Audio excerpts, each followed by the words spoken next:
오늘 우리에게 주신 말씀은 로마서입니다. 로마서 1장 3절부터 7절입니다. 신약 239페이지입니다. 신약 239페이지 로마서 1장 3절부터 7절입니다. 저희가 교독하겠습니다. 그의 아들에 관하여 말하면 육신으로는 다윗의 혈통에서 나셨고 성결의 영으로는 죽은 자들 가운데서 부활하사 능력으로 하나님의 아들로 선포되셨으니 곧 우리 주 예수 그리스도시니라. 그로 말미암아 우리가 은혜와 사도의 직분을 받아 그의 이름을 위하여 모든 이방인 중에서 믿어 순종하게 하나니 너희도 그들 중에서 예수 그리스도의 것으로 부르심을 받은 자니라. 로마에서 하나님의 사랑하심을 받고 성도로 부르심을 받은 모든 자에게 하나님 우리 아버지와 주 예수 그리스도로부터 은혜와 평강이 있기를 원하노라. 아멘. 바울은 로마 교인들에게 복음과 예수 그리스도를 지금 소개하고 있는 대목을 저희가 읽고 있습니다. 이제 바울이 로마 교인들에게 소개한 예수 그리스도 그 첫 마디가 이것입니다. 저희가 지난번에도 살펴보았던 구절인데요. 3절 말씀입니다. 그의 아들에 관하여 말하면 육신으로는 다윗의 혈통에서 나셨고. 자, 이것은 단순한 족보 이야기가 아니다라고 말씀을 드렸죠. 구약에서 하나님은 다윗의 혈통에서 메시아가 날 것이다라는 것을 약속하셨습니다. 그리고 그 후손에서 영원한 왕이 나올 것인데 그 영원한 왕이 나오신다는 그 언약이 이제 예수 그리스도 안에서 성취되었다라는 것입니다. 그리고 예수께서 육신으로 나오셨다. 이것도 역시도 헬라 당시 사회에서 아주 중요하고 충격적인 사건이었습니다. 그들에게 있어서 신이 더러운 인간의 육체를 가지고 이 땅에 온다는 것은 그들이 납득할 수 없는 것이었습니다. 그런데 예수께서 육신을 가지고 이 땅 가운데 오셨다라는 그 의미는 예수께서 이 땅에 오셔서 실제 당하신 고난과 인간에게 베푸신 그 은혜가 그저 영적인 것, 그저 허상과 같은 것을, 가상과 같은 것을 이렇게 상상으로 그려낸 것, 환상에 그치는 것이 결코 아니고 실제 인간에게 이루어지는 역사적 사건으로 예수님께서 오신 것이다. 그분이 십자가에서 죽으신 것도 역사적 사건이다라는 것을 이렇게 사도 바울이 증언하고 있는 것입니다. 자, 그런데 바울이 예수님에 대해서 말할 때 그분이 다윗의 자손이다, 육체로 오셨다라는 것에서 그 이야기를 끝내고 있지 않습니다. 저희가 4절 말씀을 보면요, 예수님께서는 어떤 분이신가? 성결의 영으로는 죽은 자들 가운데서 부활하사 능력으로 하나님의 아들로 선포되신 분, 바로 그분이 예수 그리스도이시다라는 것입니다. 자, 여기에서 성결이라고 하는 단어를 저희가 보아야 합니다. 먼저는 이제 성결이라는 단어를 보기 전에 육체로 이 땅에 오신 완전한 인간이신 예수 그리스도, 그리고 4절에서 동시에 완전한 하나님이시자 하나님의 아들이신 예수 그리스도다라는 것을 바울이 증언하고 있는데, 예수님께서 완전한 인간이심과 함께 동시에 하나님의 아들이다라는 것을 증명해 놓은 사건이 바로 성결의 영으로 예수께서 부활하신 사건이다라는 것입니다. 자, 이 성결이라고 하는 단어는 헬라어로 하기오슈네라는 단어입니다. 자, 이것은 깨끗하다, 정결하다라는 것을 의미하는 것인데요. 그렇지만 여기에서 말하고 있는 깨끗하다, 정결하다는 것은 그 사람의 인간적인 삶이 도덕적으로 흠결이 없고 완전하구나, 이 정도의 의미를 나타내는 단어가 아닙니다. 자, 여기서 말하는 성결함, 하기오슈네, 이 단어는 거룩함을 의미합니다. 그런데 이 거룩함은 하나님께 속한 거룩함, 인간의 영역과는 구별되는 신적인 차원에 놓여진 그 거룩함을 가리키는 단어입니다. 자, 예수님께서는 그렇기 때문에 하나님의 영역에 속하신 분이다라는 것이 이 4절 말씀에서 바울이 증언하고 있는 것이죠. 그리고 예수님은 하나님의 영역에 속하신 분이고 또 하나님의 아들인데 그 사실이 어떻게 증명되었는가 하니까 그 사실이 부활을 통해서 온 세상 앞에 드러났다라는 사실입니다. 자, 여기서 저희가 중요하게 한 가지 짚고 넘어가야 하는 게 있습니다. 자, 예수님께서 부활하시는 것을 통해서 원래는 하나님의 아들이 아니었는데 부활 사건을 통해서 하나님의 아들이 되었다. 이렇게 생각해서는 안 됩니다. 이미 하나님의 아들이었던 예수 그리스도께서 부활이라는 사건을 통해서 이것이 공공연한 사건으로 선포되었다라는 의미입니다. 자, 부활은 예수님의 신분을 인간에서 하나님으로 격상시킨 사건이 아니라 이미 있던, 이미 하나님의 아들이라고 이미 증명되어 있던 그 사실을 드러낸 사건이다. 그렇기 때문에 부활은 예수께서 하나님의 아들이라는 것을 선포한 것이다 라는 의미입니다. 이 두 가지 차이가 어떤 차이인지 아실 것입니다. 네, 그래서 선포가 무엇인가 저희가 잘 생각해 보아야 합니다. 자, 선포는요, 다 납득시키고 다 설명해서 다 이해되지, 그러니까 이러한 거야 라고 말하는 게 선포가 아니죠. 그건 설명입니다. 자, 선포는 구구절절 설명하고 납득시키기 이전에 그 사람이 이러한 사람이다 라는 것이 확실한 사건을 통해서 드러난 것, 내가 바로 이러한 사람이다 라는 것을 구구절절 설명하기 앞서서 어떠한 사건, 어떠한 능력을 선포하는, 능력을 드러냄을 통해서 확 나타내 보여주는 것, 이것이 바로 선포입니다.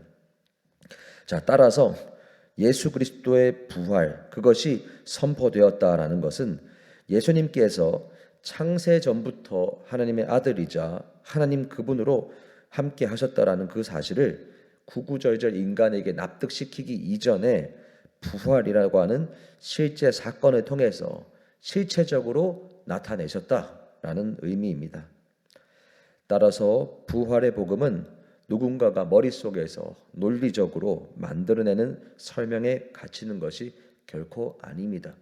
부활은 철저하게 그 부활, 그 예수 그리스도의 복음, 그 하나님의 아들이라고 하는 그 사건은 부활이라고 하는 그 실체적 사건을 통해서 선포된 것입니다. 자, 그리고 그 실체 사건을 직접 목격한 이들이 있었죠. 그들이 바로 사도입니다. 바울도 그와 같은 사도들 중에 한 사람이었습니다. 저희가 5절 말씀을 함께 보시면요. 그로 말미암아 우리가 은혜와 사도의 직분을 받아 그의 이름을 위하여 모든 이방인 중에서 믿어 순종하게 하나니라고 말씀하는 걸 볼 수 있습니다. 자, 바울이 예수 그리스도의 부활의 사건을 직접 목격함을 통하여서 그가 사도가 되었다라는 것은 이것이 바울에게 어떤 자격이 있어서 이루어진 것이 결코 아닙니다. 바울도 고백한 것과 같이 자신에게 자격이 있거나 자신이 의로워서가 결코 아니라 하나님의 은혜로 그가 사도가 되었다라는 것입니다. 바울은 교회를 핍박하고 기독교인 예수 그리스도를 믿고 따르는 자들을 잡아서 가두는 역할에 열성을 내던 사람이었죠. 그렇기 때문에 바울이 예수 그리스도의 부활을 목격하고 그가 사도로 부름받은 것은 철저한 하나님이 바울에게 베푸신 은혜였다라는 것입니다. 그런데 그 은혜는 바울 한 사람만을 위한 은혜가 아니었습니다. 6절 말씀을 보시면요. 너희도 그들 중에서 예수 그리스도의 것으로 부르심을 받은 자니라 라고 말씀합니다. 자, 로마 교회 성도들 포함하여서 바울이 개척한 데살로니가 지역의 교회, 갈라디아 지역의 교회, 고린도 지역의 교회, 그 모든 성도들도 바울 한 사람에게만 부어진 은혜가 아니라 그들까지도 하나님께서 은혜를 주시기 위해서 바울에게 그 은혜를 먼저 주신 것이고, 그리고 그 은혜가 바울이 개척한 모든 교회의 성도들과 그리고 지금 당장 만나지 못했지만 그들에게 지금 편지 쓰고 있는 로마 교회의 성도들까지도 하나님 안에서 우리가 동일한 은혜를 받고 우리가 자격이 있어서가 아니라 동일한 은혜를 받아서 우리가 사도로서, 누구는 사도로서 누구는 성도로서 이렇게 부르심을 받았다라고 사도 바울이 지금 말하고 있는 것입니다. 그리고 그 성도에는 로마 교회 성도들과 그 당시에 바울이 개척한 성도들뿐만 아니라 오늘 이 자리에서 예배드리고 기도하고 있는 우리들까지도 그 은혜의 부르심 안에 포함되어 있는 줄로 믿습니다. 우리는 단순하게 복음이라는 어떠한 내용을 논리적으로 머릿속으로만 듣고 그냥 이해하고 넘어가는 사람들이 결코 아닙니다. 우리는 바로 예수 그리스도의 부활의 실제 사건을 경험한 그 사도로부터 시작된 그 은혜의 복음을 전해받아서 그 실제 그 사건 안에 속한 사람, 그 복음의 능력과 그 사건 안에 부르심 받은 사람이 바로 우리들이다라는 사실을 반드시 기억해야 하는 것입니다. 그리고 우리가 그렇게 부르심을 받을 때 사도인 바울이 부르심을 받은 그 원리 그대로 우리가 의로워서도 아니고 우리가 능력이 있어서도 우리가 선해서도 아니라 하나님의 은혜를 따라서 우리가 오늘 이 자리 가운데 성도로 부르심을 받았다라는 사실입니다. 바울은 7절에서 그 부르심을 마지막으로 확인시켜 줍니다. 로마에서 하나님의 사랑하심을 받고 성도로 부르심을 받은 모든 자에게 하나님 우리 아버지와 주 예수 그리스도로부터 은혜와 평강이 있기를 원하노라. 자, 성도 부르심을 받은 자들이 어떠한 자들인가? 앞서 말씀드린 것처럼 은혜 받은 자이고, 그리고 또 어떤 것들이 약속된 자들인가? 하나님의 사랑하심을 받는 자들이다. 그리고 성도로 부르심을 받은 자들이고, 또 하나님과 예수 그리스도로부터 은혜와 평강이 있는 자이다라는 것을 알려주고 있습니다. 사랑하는 여러분, 이것이 바로 우리의 정체성입니다. 로마 교회 성도들뿐만 아니라 오늘 이 새벽 여기에 앉아 있는 저와 여러분들에게 해당되는 이 말씀이 바로 주님의 은혜의 부르심의 사건의 말씀입니다. 우리가 이 자리 가운데 있는 것은 남들보다 우리가 먼저 신앙이 좋았기 때문도 아니고 우리가 능력이 있었기 때문도 아니고 하나님 앞에 의인이었기 때문도 결코 아닙니다. 하나님께서 우리를 은혜로 택하시고 불러주셨기 때문입니다. 그리고 은혜로 택하시고 부르심으로 택해 주신 그 역사는 예수 그리스도, 그 성결의 영으로 부활하신 예수 그리스도의 그 역사 안에서 그것이 이루어진 것입니다. 그런데 마지막으로 하나만 우리가 꼭 기억해야 하는 것은요, 성결의 영, 그 하기오 슈네라는 그 거룩함을 통해서 부활하신 예수의 부활이 우리들에게도 약속되어 있다라는 사실입니다. 은혜로 부르심을 받고 은혜로 성도로서 우리에게 하나님의 사랑과 은혜가 약속된 자들이 우리들인데, 거기에서 한 가지 더 나아가 부활까지 약속되어 있다라는 사실입니다. 그리고 하나님께서는 그렇게 택함 받은 백성에게 한 가지를 또 요구하고 계시는 것인데, 그것이 무엇인가 하면은 내가 거룩하니 너희도 거룩하라라는 말씀입니다. 성결의 영으로 예수께서 부활하신 것처럼 거룩함으로 예수께서 부활하셨으니 이 거룩함 가운데 이제는 우리도 부름 받았고 그 거룩함으로 참여하고 그 거룩한 삶을 살아가라라고 주님께서는 말씀하십니다. 그 거룩함은 이 신약의 말씀뿐만 아니라 하나님의 백성으로 부름받은 이스라엘 백성들에게도 레위기와 어떤 신명기와 같은 모든 율법의 말씀을 통해서 하나님께서 끊임없이 거룩함을 말씀하셨습니다. 사랑하는 여러분, 우리가 이 사실을 기억하면서 먼저는 우리의 정체성이 은혜로 부름받은 성도다, 세상 가운데에서 그냥 버림받은 자가 아니라 하나님의 자녀로서 정말로 부름받은 자들이다.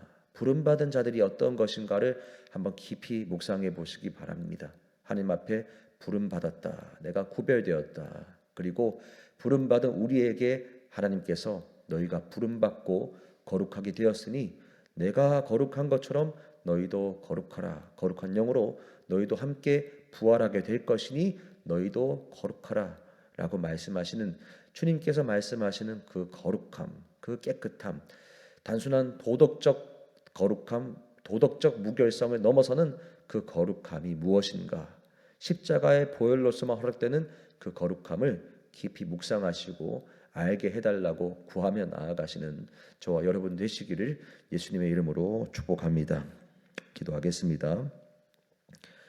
하나님 아버지, 그때 당시의 사도들과 성도들뿐만 아니라 오늘 이 자리에 있는 우리들까지도 주님의 은혜로 거룩함 가운데 구별하여 주시니 감사합니다. 아버지, 우리를 주님의 거룩한 백성 삼아 주셨으니 이제는 예수께서 그 거룩함의 영을 따라 부활하신 것처럼 우리들에게도 그 부르심과 함께 부활까지 약속되어 있다는 사실을 믿습니다. 아버지, 그러하오니 정말로 우리들도 주님께서 내가 거룩하니 너희도 거룩하라 말씀하신 것처럼 거룩하게 살아가는 것을 주님 앞에 구하고 고민하는 우리들이 될 수 있도록 아버지 은혜 베풀어 주옵소서. 단순하게 남들보다 조금 더 착하게, 남들보다 조금 더 도덕적으로 낮게 살아가는 것에 멈추는 것이 아니라 주님 앞에서 예수의 보혈로 말미암아 거룩하게 되고 거룩한 삶을 사는 것이 무엇인지 더 깊이 구하고 성령님의 인도하심을 따라 살아가는 우리들 될 수 있도록 은혜 베풀어 주옵소서. 감사합니다. 예수님 이름으로 기도합니다. 아멘.